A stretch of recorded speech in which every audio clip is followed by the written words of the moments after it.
Now let us do one more problem related to calculation of current ratio.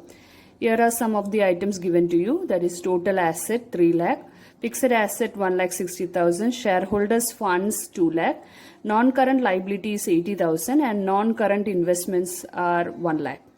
So the first step is writing the formula. So current ratio is what you have to calculate. So current ratio is equal to current asset by current liability.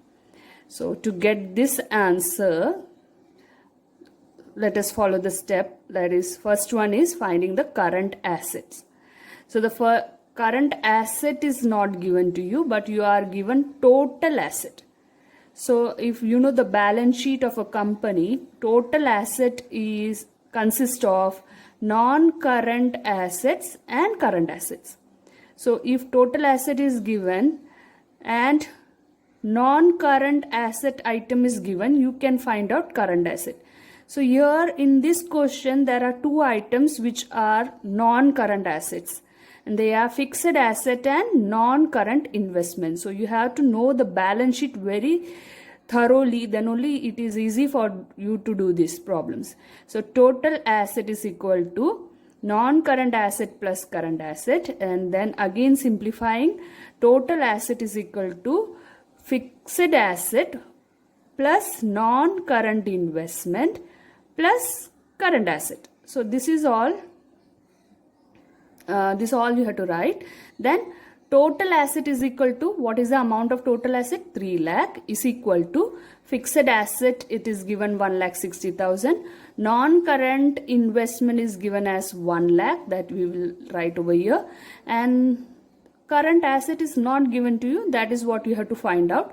So writing all the amounts, substituting doing the calculation work, the final answer, adding and subtracting and all that, after doing that you will get an amount of 40,000.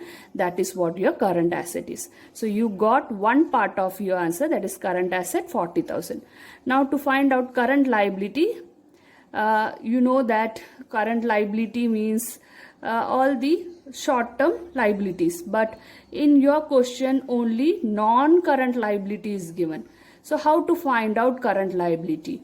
Students, in +1 you have studied in accounting equation the formula total asset is equal to capital plus total liability. That you have to apply over here. So instead of the word capital, it is a company's account, so you have to use the word shareholders fund. So total asset is equal to shareholders fund plus total liability. And if you know the balance sheet of a company, there are two sub part, that is non-current liability and current liability in total liability. So I have done an expansion of this formula.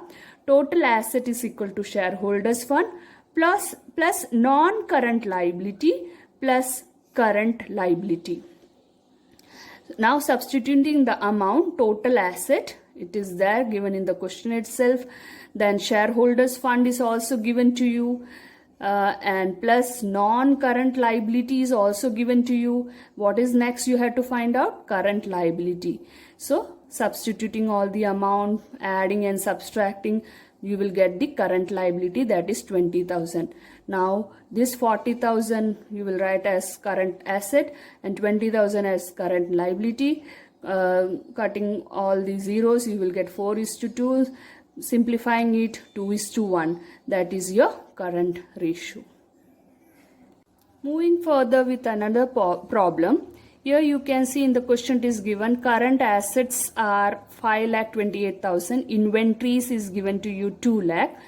And in this inventory they have given that as an additional information, a loose tools of 75,000 is included. So in 2 lakh there is 75,000 of loose tools.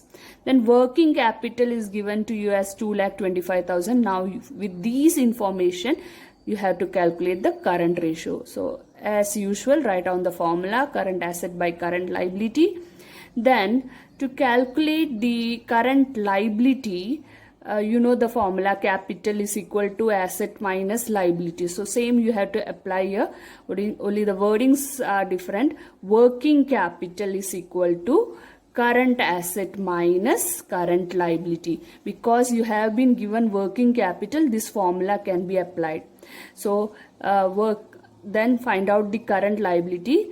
Substituting the amount, you will get 5 lakh. The current asset is 5,25,000 and working capital is 2,25,000. Subtracting, you will get 3 lakh. So that is your current liability. Now what about current asset? Children, current asset is given to you, but the thing is, when you calculate the current asset, there is a condition that it does not include loose tools. Current asset should not include loose tools and stores or spare parts. These two items should not be included while you calculate current asset for current ratio. So when you calculate current ratio and the item current asset comes, you should exclude loose tools for that. So you have been given current asset as 5,25,000. Now subtract loose tools from that. So you will get 4,50,000. This is what your exact current asset, that should be used. If you use 5,25,000, your answer will go wrong. So whenever there is additional information given to you, like loose tools and spare parts is included in inventories, you have to remove it from current asset and then calculate the current ratio. So 4,50,000 divided by 3 lakh, which you have already calculated, and after doing the calculation, the ratio which you will get is 1.5:1. This is your current ratio.